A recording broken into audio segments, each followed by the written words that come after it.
sellers made profits of $1 million or more in popular Sydney suburbs. Typical home prices have skyrocketed by more than $400,000 in Sydney's most popular suburbs over the past year, with some sellers offloading their homes for up to $1.37 million more than they paid for them in 2015.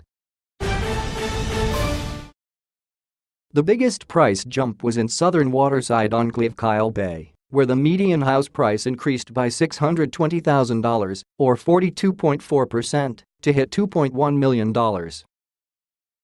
The average house in the area had been about $1.47 million at the start of 2015, CoreLogic data showed. In the Cronulla area, further south, Burinir's median house price went up by $507,000, while North Shore suburbs Artarmon, Neutral Bay and Castle Cove had median increases of $450,000 to $460,000.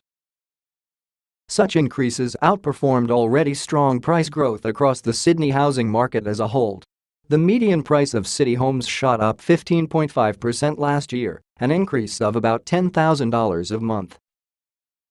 CoreLogic analyst Cameron Cusher said recent price increases were a concern, considering prices have been growing strongly since 2012. The research group's latest housing affordability report showed Sydney dwelling prices were 8.3 times higher than annual household incomes, and households were dedicating an average of 44.5% of their income to service a mortgage. Regulators may need to consider adjusting interest rates or taking other measures to bring house prices back within reach of middle-income buyers, Mr. Cusher said. Property experts claim prices were largely pushed up as a result of fierce rivalry between buyers for a limited supply of homes. Homeowners became increasingly reluctant to list their properties for sale, fearing they'd struggle to find another home to move into at an affordable price. With only a small choice of homes available, committed buyers bid high for the homes they liked, netting sellers staggering sales results. In Lindfield, where a median-priced house is now $472,000 pricier than it was last year, the sellers of a six-bedroom house in Highfield Road offloaded their home for $1.37 million more than they paid for it only a year before.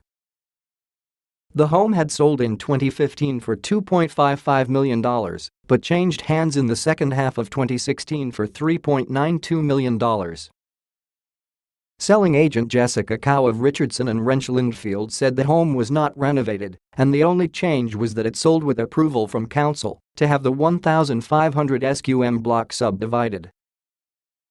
Number 1 Farnell Street, a 5-bedroom home in Hunters Hill, sold in December for $2.95 million, $1.05 million higher than the 2014 price of $1.9 million. Another home at Matthew Flinders Way in Burinir sold for $675,000 above its 2015 purchase price after only a minor renovation, according to agent David Hyland.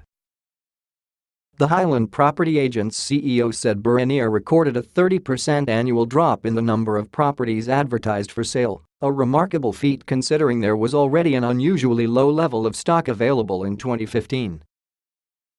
Sellers in this kind of market were at a huge advantage, Mr. Hyland said. LJ Hooker National Research Manager Matthew Tiller said many of the buyers pushing up prices were investors or existing homeowners who benefited from the boom in prices. People who had owned their homes for some time would have seen their equity grow considerably, Mr. Tiller said.